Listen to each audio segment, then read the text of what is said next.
ഗുരുബ്രഹ്മ ഗുരുവിഷ്ണു ഗുരുർദേവോ മഹേശ്വര ഗുരു സാക്ഷാത് പരബ്രഹ്മ തസ്മൈ ശ്രീ ഗുരവേ നമഃ. ഓം ചിന്താലേശായ പരമഗുരുവേ നമഃ. നമസ്കാരം. ആചാര്യ വിഷ്വൽ മീഡിയയുടെ പുതിയ ഒരു എപ്പിസോഡിലേക്ക് എല്ലാ മാന്യ പ്രേക്ഷകർക്കും സുസ്വാഗതം. നമ്മൾ ആചാര്യ വിഷ്വൽ മീഡിയയിലൂടെ ജ്യോതിഷ സംബന്ധമായ കാര്യങ്ങളെക്കുറിച്ചാണ് പറഞ്ഞു വരുന്നത്. പ്രത്യേകിച്ച് വേഴമാറ്റത്തെക്കുറിച്ചാണ് പറഞ്ഞു വരുന്നത്.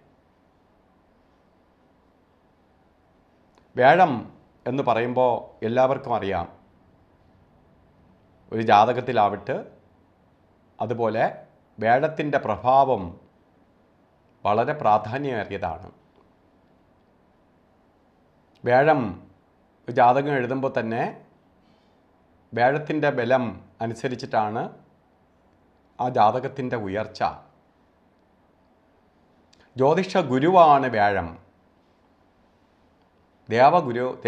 ദേവന്മാരുടെ ഗുരുവാണ് വേഴം. അപ്പോൾ എല്ലാവരും ആശ്രയിച്ച് എല്ലാവരും അനുവാദം ചോദിക്കുന്നത്, കാര്യങ്ങൾ ആരായുന്നത് ദേവഗുരുവായ ബൃഹസ്പതിയോട് കൂടിയാണ്. ഇപ്പോൾ ദേവഗുരുവായ ബൃഹസ്പതിയാണ് വേഴം ഗുരു.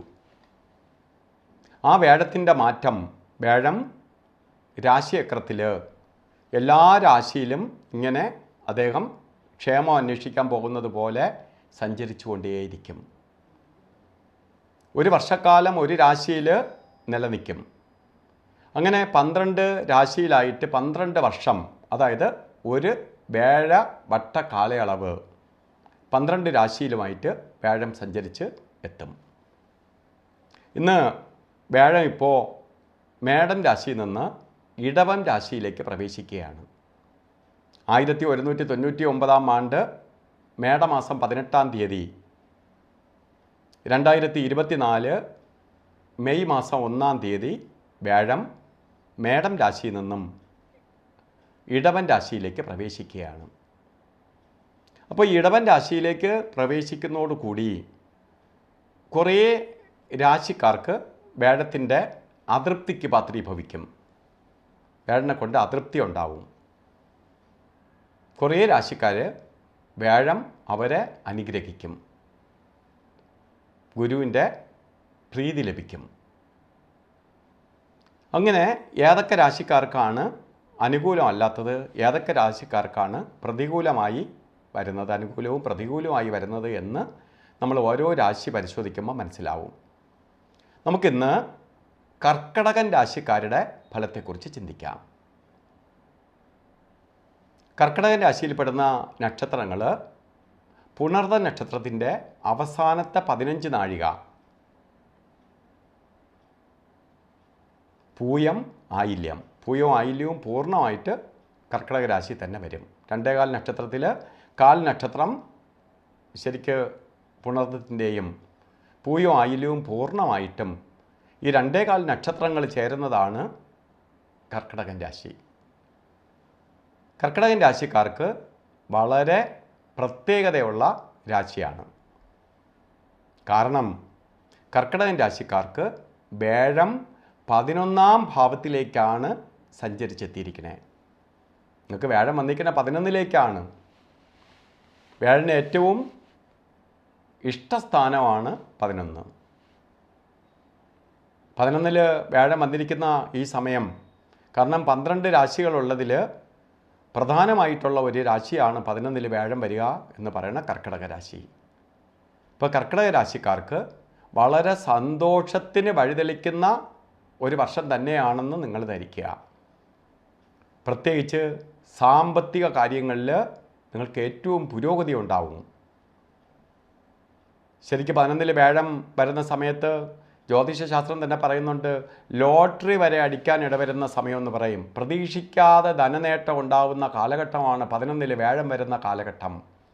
അങ്ങനെ 11-ൽ വേഴം വന്നിരിക്കുകയാണ്. ഊഹ കച്ചവടങ്ങളിൽ ഏർപ്പെടുന്നവർ, ഷെയർ മാർക്കറ്റിൽ പ്രവർത്തിക്കുന്നവർ, ഇവർക്കെല്ലാം പ്രതീക്ഷിക്കാതെ സാമ്പത്തിക നേട്ടം ഉണ്ടാവുന്ന കാലഘട്ടത്തിലേക്ക് പ്രവേശിച്ചിരിക്കുകയാണ്. ഇപ്പോൾ വ്യാഴം 11ലേക്ക് വന്നിരിക്കുകയാണ്. അപ്പോൾ 11 വ്യാഴം വന്നിരിക്കുന്ന ഈ സമയം ശരിക്കും പറയുകയാണെങ്കിൽ നമുക്ക് എന്തും ചെയ്യാം. നമ്മൾ ചെയ്യുന്ന കാര്യങ്ങളെല്ലാം ഭഗവാന്റെ അനുഗ്രഹമുണ്ട്. ഗുരുത്വത്തോടു കൂടി പോകണമെന്ന് മാത്രം. അഹങ്കാരം മാറ്റിവെച്ച് ഗുരുത്വത്തോടു കൂടി ഭഗവാനെ പ്രാർത്ഥിച്ചുകൊണ്ട് മുന്നോട്ട് പോവുകയാണെങ്കിൽ നിങ്ങൾക്ക് വ്യാഴത്തിൻ്റെ അനുഗ്രഹം ഉണ്ടാവും. നിങ്ങൾ ചെയ്യുന്ന പ്രവൃത്തിയെല്ലാം വിജയിക്കും. ഉദ്യോഗമില്ലാത്ത ആളിന് ഉദ്യോഗത്തെ കൊടുക്കും. ഉദ്യോഗത്തിൽ ഇരിക്കുന്ന ഒരാളാണെങ്കിൽ ഉദ്യോഗ കയറ്റം കിട്ടും. രണ്ടുമല്ലാത്ത ആളിന് തത്തുല്യമായ പദവി, അതായത് ജോലി അല്ലാതെ ബിസിനസ്സോ മറ്റ് കാര്യങ്ങളിൽ പ്രവർത്തിക്കുന്നവർക്ക് പ്രതീക്ഷിക്കാതെ നേട്ടം വന്നു ചേരും. അതുപോലെ വിദേശയാത്ര ചെയ്യാൻ ആഗ്രഹിക്കുന്നവർക്ക് ഏറ്റവും അനുകൂലപ്രദമായ കാലയളവാണെന്ന് ധരിക്കുക.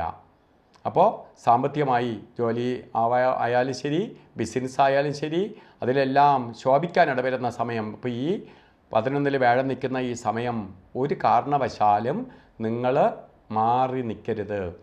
നിങ്ങൾക്ക് ദൈവം തന്നിരിക്കുന്ന 12 വർഷത്തിലൊരിക്കൽ മാത്രമേ 11 വ്യാഴം വരുള്ളൂ. ഏറ്റവും സന്തോഷപ്രദമായ ഒരു അവസരം തന്നിരിക്കുകയാണ്. ഈ അവസരത്തെ വിനിയോഗിക്കണം. ഭഗവാൻ നോക്കും.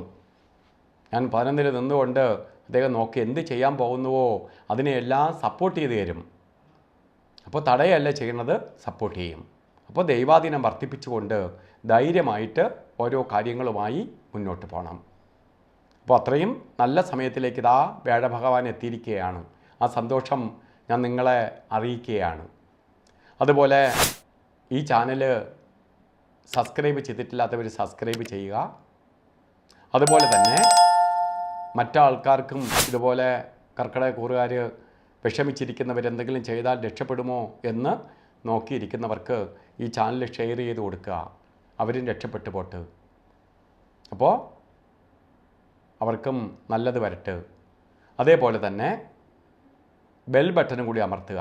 കാരണം ഞങ്ങൾ ഈ ചാനലിലൂടെ ലൈവ് പ്രോഗ്രാം ചെയ്യുന്നുണ്ട്. യൂട്യൂബ് ലൈവ് നിങ്ങൾക്ക് വിളിച്ച് 1 മണിക്കൂർ നേരം ഇടയ്ക്കിടയ്ക്ക് ലൈവ് പ്രോഗ്രാം ചെയ്യുന്നുണ്ട്. അപ്പോൾ നിങ്ങൾക്ക് ഇടയ്ക്ക് വിളിച്ച് നേരിൽ സംസാരിക്കാൻ സാധിക്കും.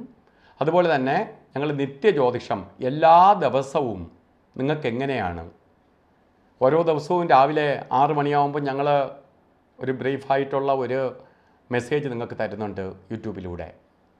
ഇന്നത്തെ ദിവസം നിങ്ങൾ എന്തൊക്കെ ശ്രദ്ധിക്കണം, ഏതൊക്കെ സമയങ്ങൾ നമുക്ക് അനുകൂലപ്രദമായി എടുക്കാം എന്നുള്ളതിനെക്കുറിച്ച് ഒരു ലഘു വിവരണം എല്ലാ ദിവസവും തരുന്നുണ്ട്. അത് നിങ്ങൾക്ക് ലഭിക്കണമെങ്കിൽ നിങ്ങൾ ബെൽ ബട്ടനും കൂടി അമർത്തുമ്പോൾ നോട്ടിഫിക്കേഷൻ ലഭിക്കും.